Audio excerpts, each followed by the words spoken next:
Now tell me, why did the Raptors lose and suck in the second half? When in the first half, all seemed well. All was well. We thought potential of 2-0. I was telling you guys, don't get excited, but it fell off a cliff quick. We've talked about this countless times. They were playing the Golden State Warriors. Shooting is not the way to win, especially from the three-point line. They want you to take that shot because, again, that is the best three-point shooting team in the league. Probably, again, you have two of the best shooters in history of basketball. You cannot outshoot them. Keep attacking the inside. Remember, start of the third, what was it? I think it was over 5 threes, must have been. Missed every single one every time they went down low. Either score the basket or get a foul to the line. Exactly. So the Raptors went on 2 very big dry spells. Let me just give you some context to how bad it was when they had 0 buckets in that 6-minute stretch in the third quarter. Golden State went on an 18-0 run to start the third quarter. That was the biggest run in NBA Finals history since the merger in terms of the length, without the other team scoring. The biggest in NBA Finals history. And the Raptors were on the wrong side of it. And still, you can claw your way back. But hey, you get there in the fourth, yep. Right? Klay Thompson goes out. They start running the much maligned and talked about last night and this morning box and one defense. We'll get into that. Yep. But then, with 4 minutes left, the box and one defense was working well. Hold Golden State. You were stuck 7 for about 4 minutes until Kawhi gets to the line, gets 2 free throws. Danny Green hits the 3 with a minute left. And then, bad defensive possession there. Couldn't foul Draymond. Would you have fouled Draymond or Livingston before the ball got to Iguodala? Before Kawhi tried to steal? That's what they should have done. And I heard Nick Nurse say that too. He wanted them to get a foul before anything even happened. Yeah.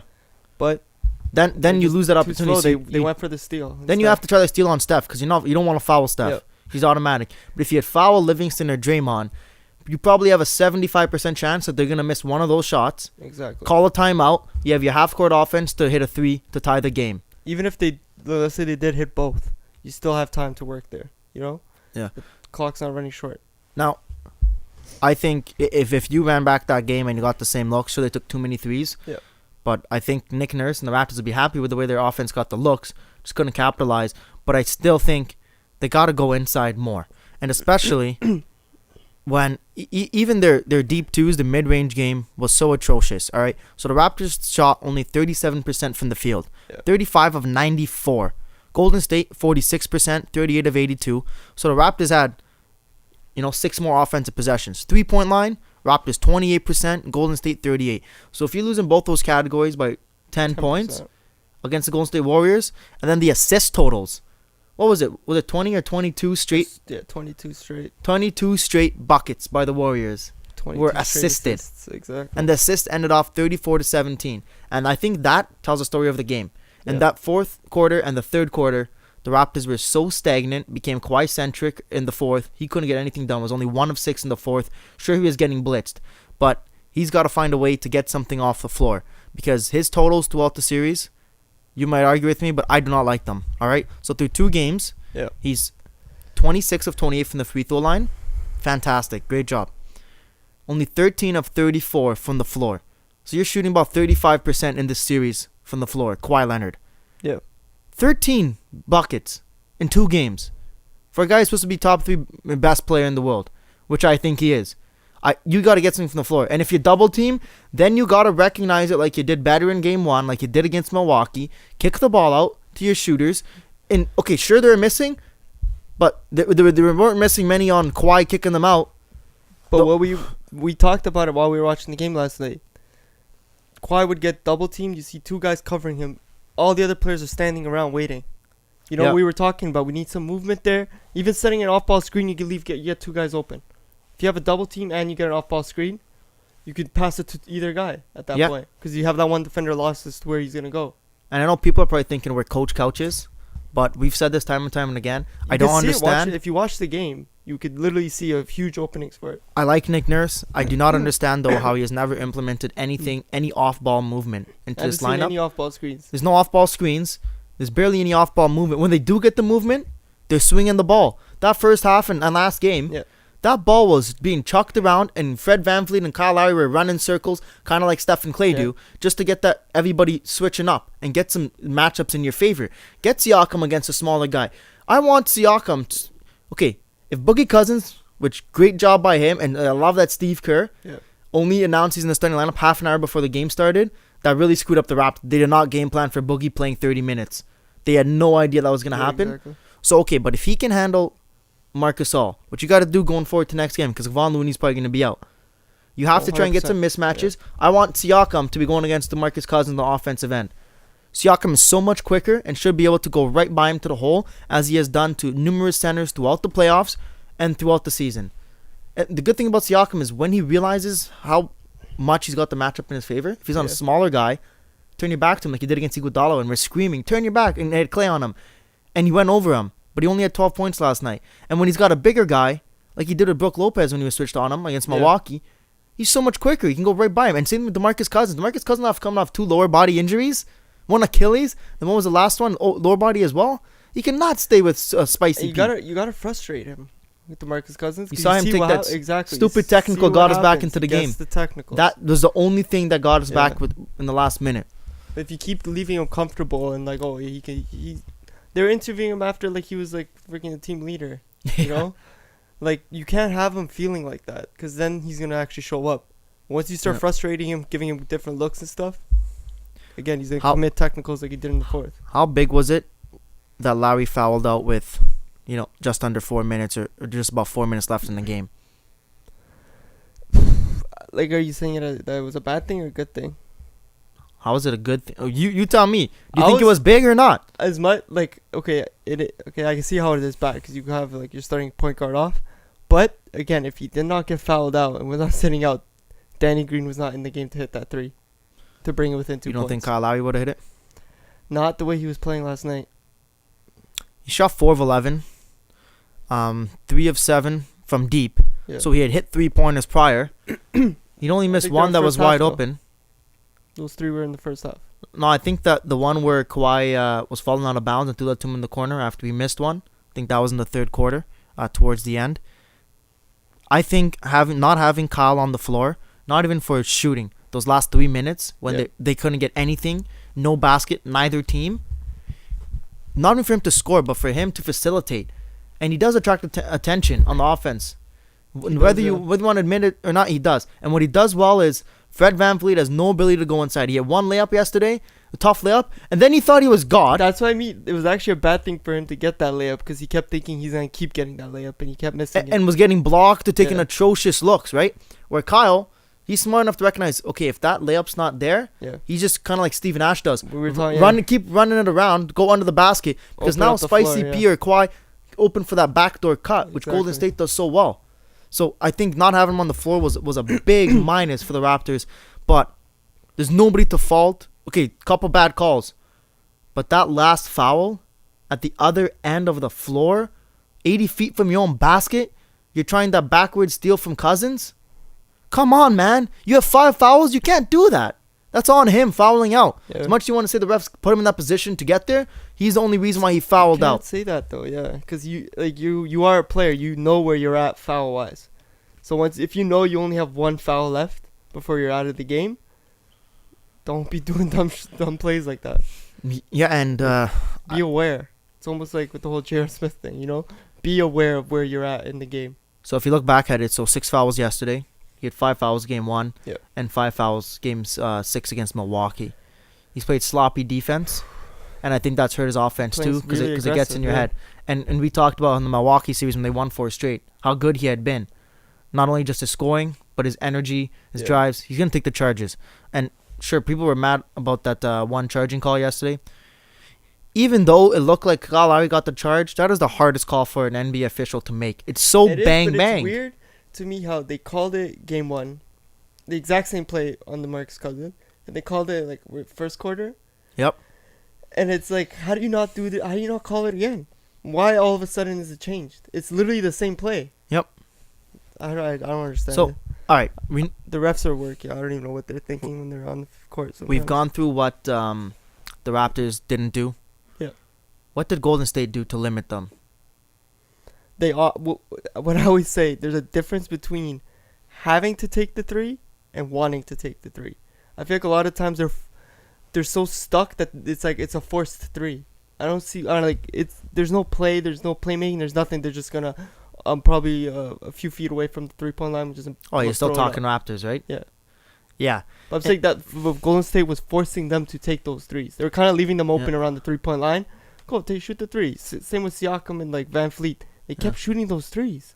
Well, I think make a play, come in the inside. You're so successful. Well, Golden State inside of the 3-point. What Golden State did, and it goes back to even Boogie Cousins playing the 30 minutes. Then when Kevon Looney goes out, they give you a heavy dose of not only Draymond but Boogie and Bogut. Yep. And they won the big man battle. They did. The Golden State Warriors did. Because they were so worried about the shots. Yeah, and Raptors stopped going inside. Yep.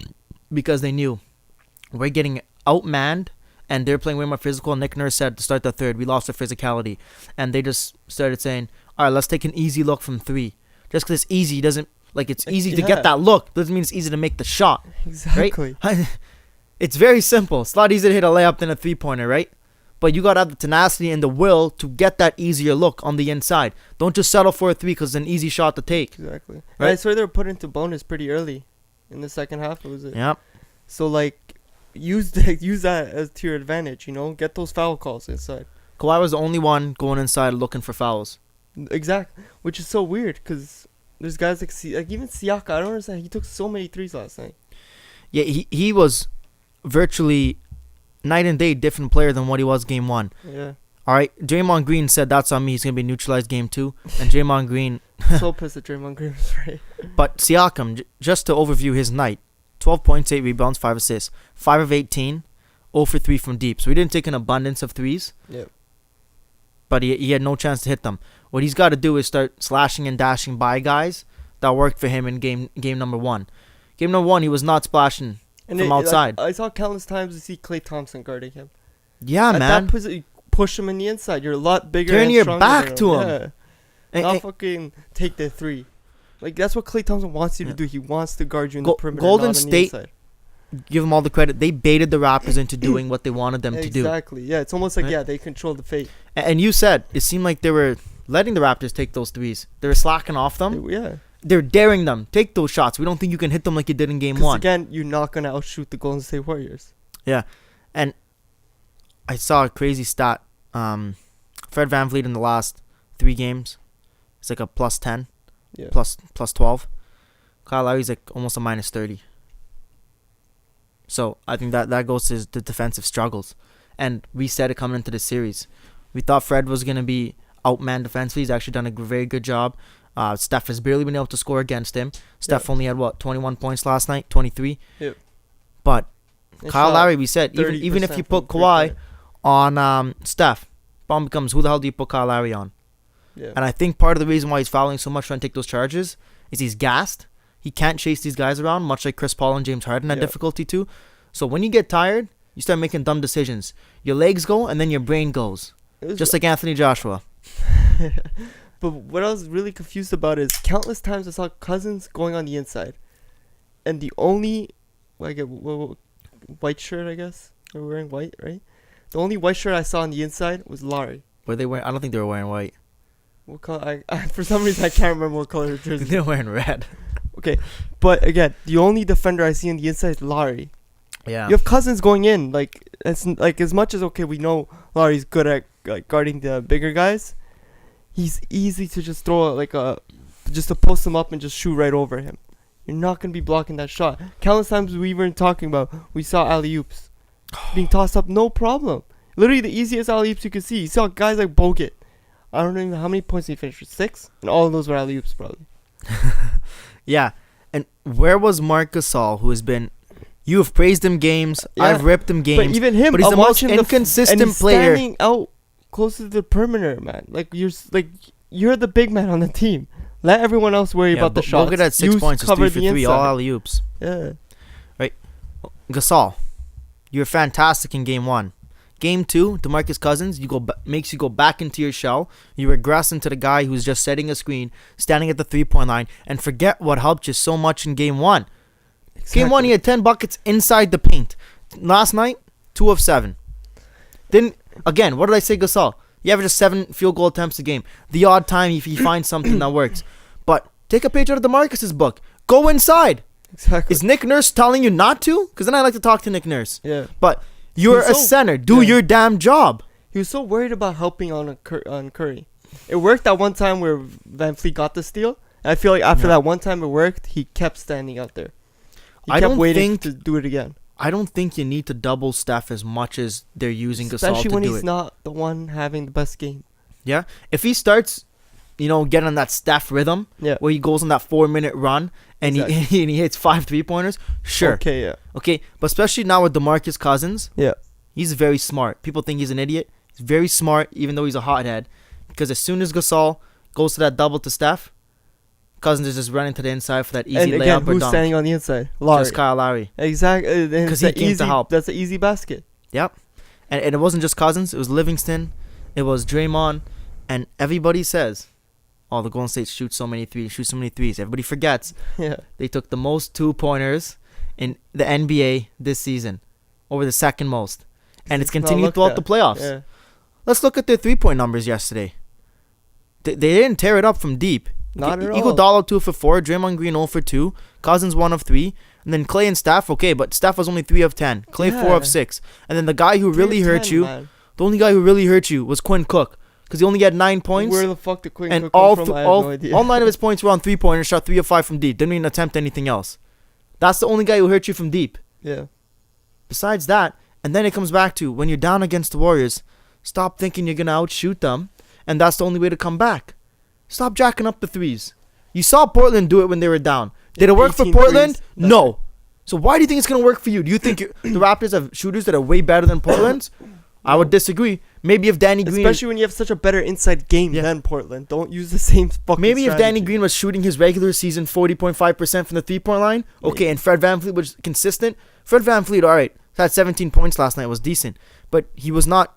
as the game before or before was 7 of 17, only 2 of 8 from deep. Again, like, so stop jacking up those dumb shots. Numbers don't tell the story of the game. No. There's moments in the game that he was fucking up in. Okay, he had 17 points. Great, thank you. But near the end, the one number that I will always hold the most important in basketball is your percentages. Exactly. Is your field goal percentage and 3-point percentage, man. That almost tells the story of the game to me. Explain what Raptors were doing with the box and one defense. All right, people who don't know what it is. Steph Curry was talking about it after the game. He pretty much said it was whack and it's stupid. I've seen some analysts say it's not proper basketball. Essentially, once Klay Thompson went out of the game, it's one-dimensional offense. You got to stop Steph Curry and the support, right? So they go to a box and one. And basically what that becomes is you have your one-on-one defender. So whether it's Fred VanVleet or Kawhi Leonard on Steph and Curry, they're playing a man-to-man. Your other 4 guys are setting up a box. So one on down low on either side of the paint to the bucket. And then 2 a little bit higher by the elbow, top of the key. And that worked. They only ran it when Klay went out. So Klay went out with about 6 minutes left in the fourth. And they stopped Golden State with about 6 minutes left. They're scoring 4 minutes left. Golden State really only got that Iguodala 3. That was the only bucket they got in the last 2.5 minutes. Exactly. So if Klay Thompson is out game 3 and KD doesn't come back, and Steve Kerr said the only way KD is going to play in the game is if he has a practice before. So he's not going to practice today. He would have to practice on Tuesday and then play Wednesday. I think their defense is going to be sick. That box and one, we'll see what happens, but the one issue becomes the weak side. You can't lean off it too much, which we saw a couple times. Now Golden State was missing those shots. Quinn Cook had a couple from out there. Didn't work out. Same with Iguodala and Livingston. My only issue with that box and one was I feel like the box is too open. They're too pushed out more on the perimeter. Yeah. Leaving one guy to just cut on the inside, and you're fucked. Yeah, that's where it's susceptible. You just throw an alley-oop or just pass it to him. It worked at the beginning for the Warriors to penetrate it, but then once it got to that 4 minutes, the Raptors got a little bit tighter, and then they really said, all right, we're forcing somebody else besides Steph Curry to take that 3-point shot. We're going to leave that weak side 3-point wide open. Yeah. Can somebody hit it? Or the deep too? And they didn't. And even, which I don't understand, there's times they hit it to the weak side. Raptors guy was running right by the guy because he's just taking one step to the side, and they're missing their open layups. So it was effective. It was kind of lucky. I think there's a place to use it next game, but only if Klay Thompson's not playing, or if KD's not playing. Yeah. If both those guys are back, you can't want that type of zone. Exactly. Yeah. It's similar how they ran their 2-3 zone against Milwaukee. Well, you only really zone works when you key in on one guy. Right? And Giannis, it was he putting the three down low because he's always trying to drive to the hoop. Exactly. So I think people who are calling it stupid are stupid in their minds because they don't understand what Nick Nurse is trying to do. And it was actually very effective. And so hey, again, kudos to Nick Nurse there for thinking outside the they box. adjusted. You know, They adjusted. they just keep doing the same thing. He hasn't adjusted on offense, but he's adjusting other places. So I'll But, give him that credit. What was the stat again? You said with Kawhi Leonard from the free throw line. The He's series? 26 of 28 for the series 26 through to 2 28. games. You see, like I know you were talking about his field goal percentage was bad and stuff for the first 2 games, but like further on for the next few games, I feel like it's gonna go up. And I feel like that stat right there with the free throws is gonna open up a lot of things for him.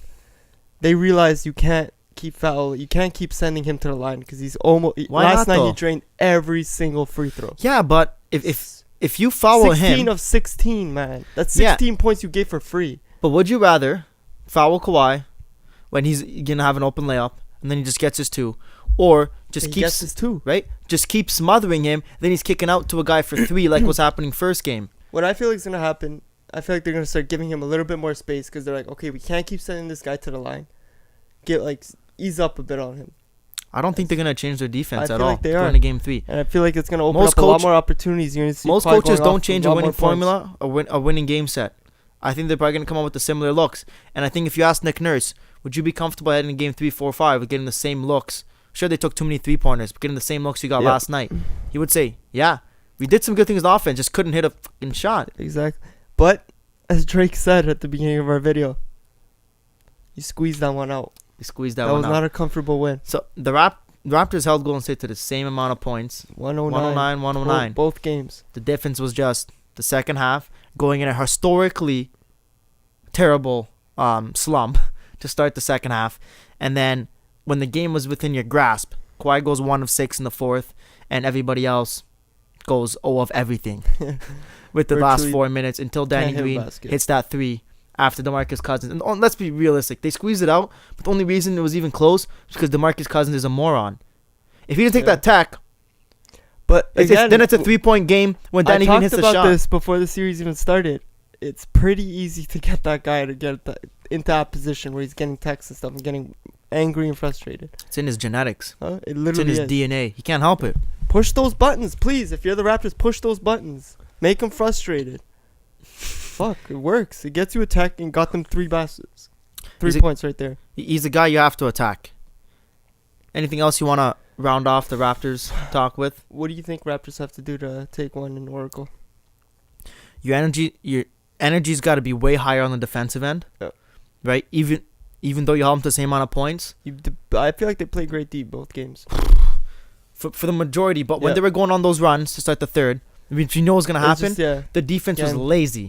lazy, and just not thinking as quick as they needed to. And it Their kinda switches were slow. Screwed them because you couldn't rest Kawhi in that third.